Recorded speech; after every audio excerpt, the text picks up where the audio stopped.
All right, so last thing I want to do is I want to talk a little bit about ethics, but I want to do it in a way that I think is really also about important new research areas.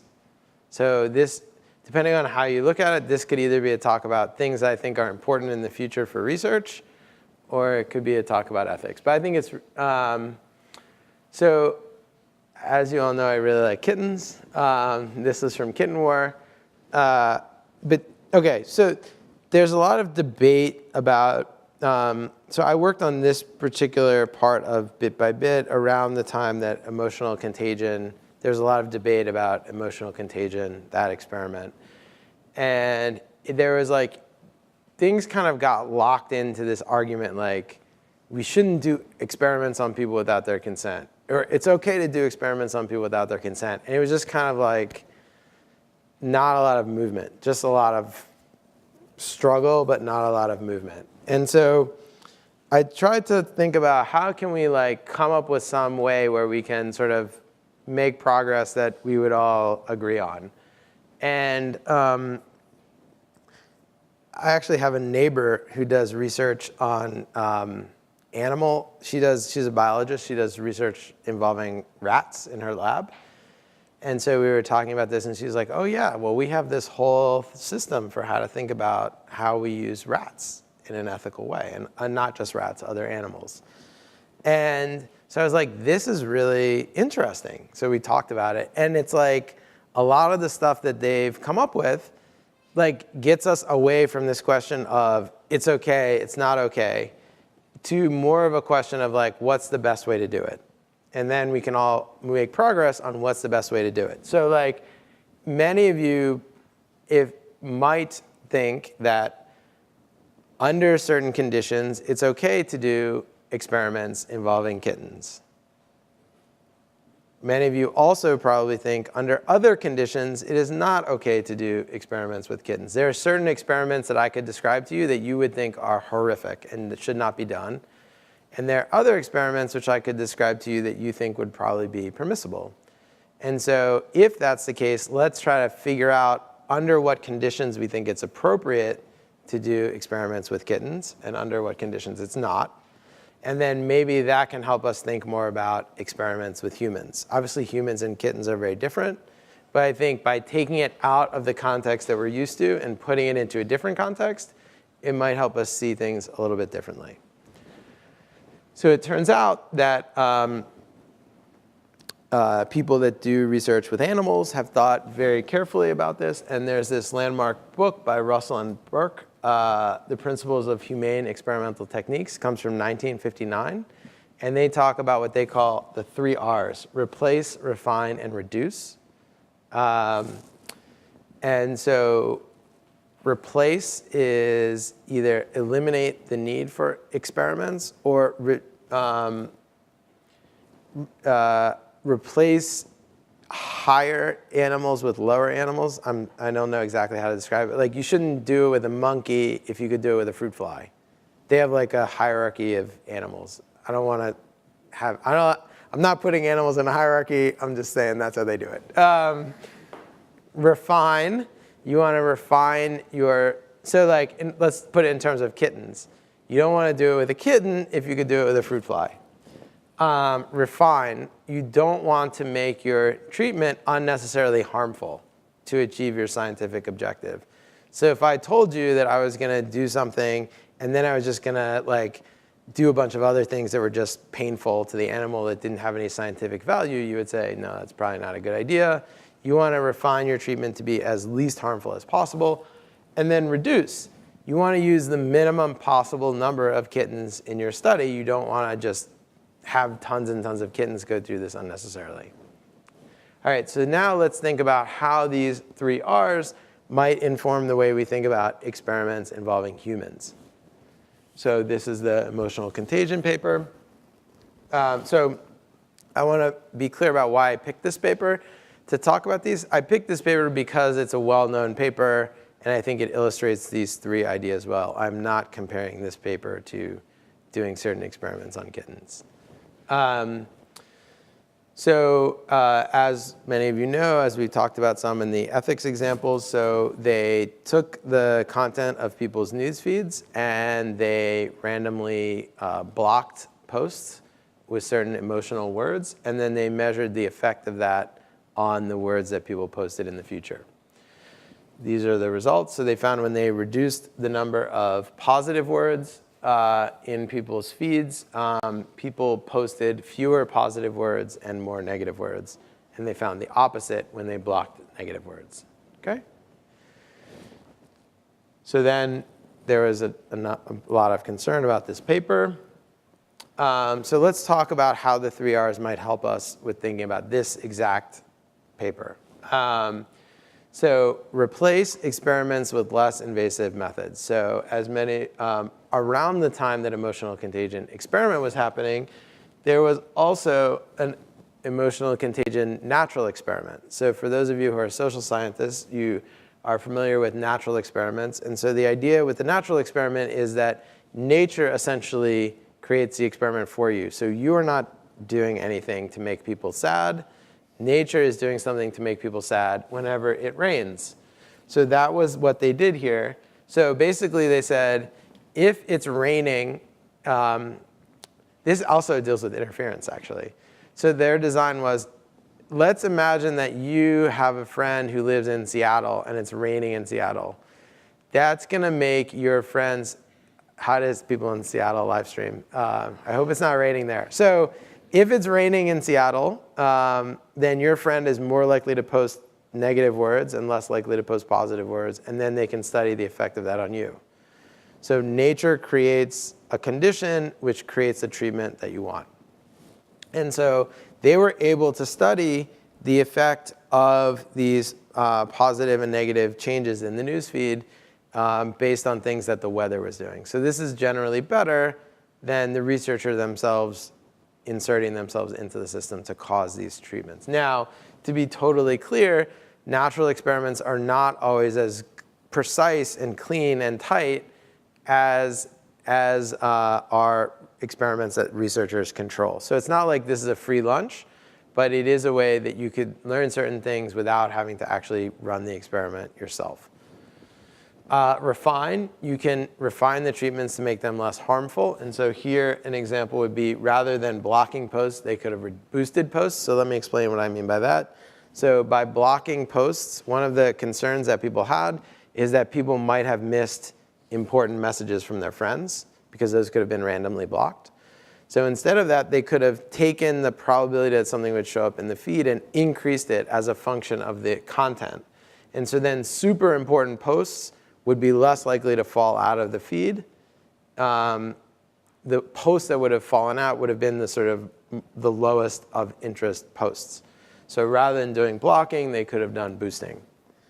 And then let's talk about reduce. Reduce the number of participants.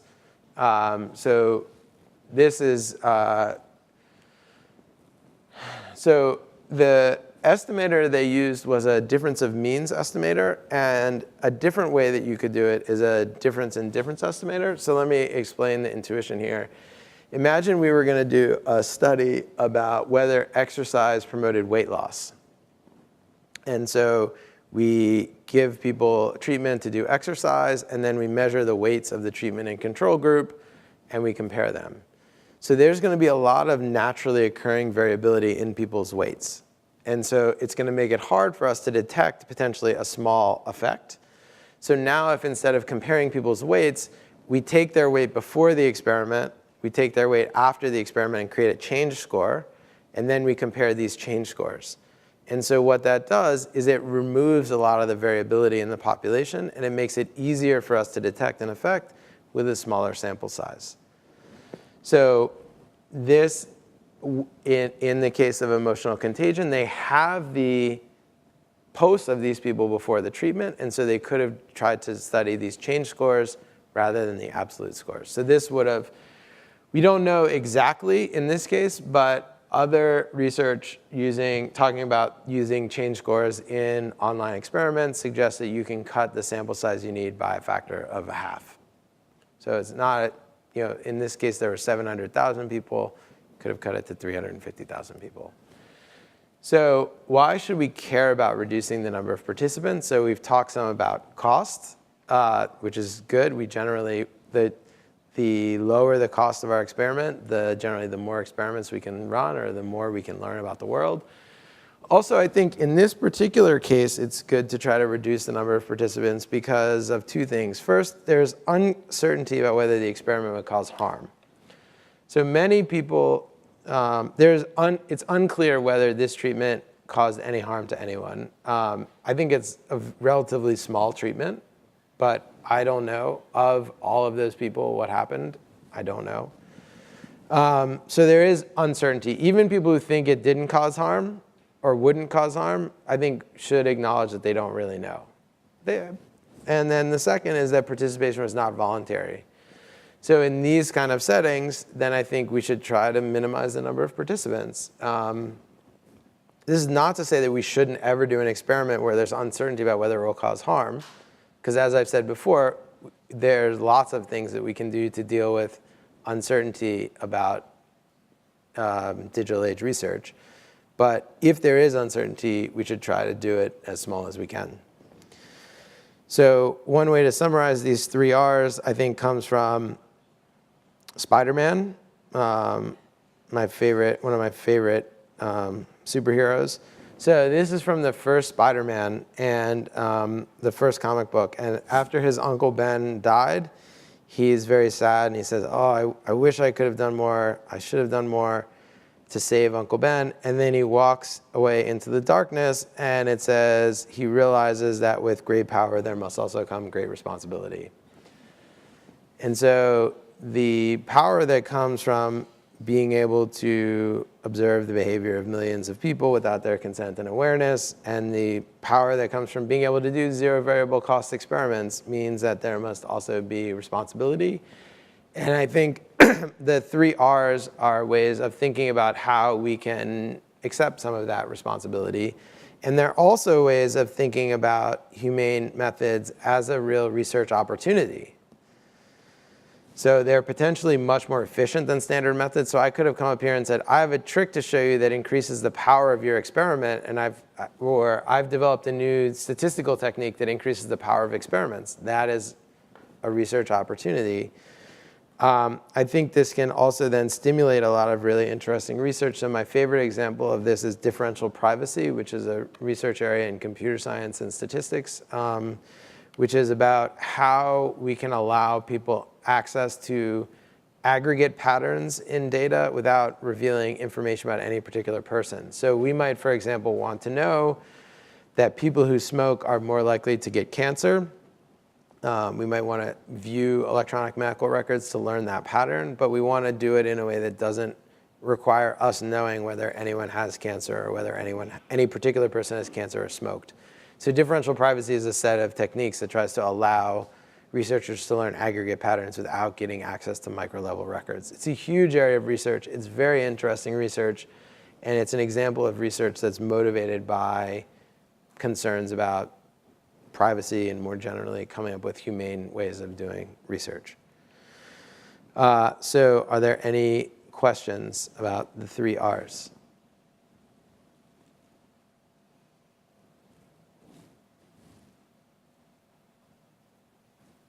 Okay, so this brings us to a special moment in the Summer Institute. We're now finished with this stage of the process.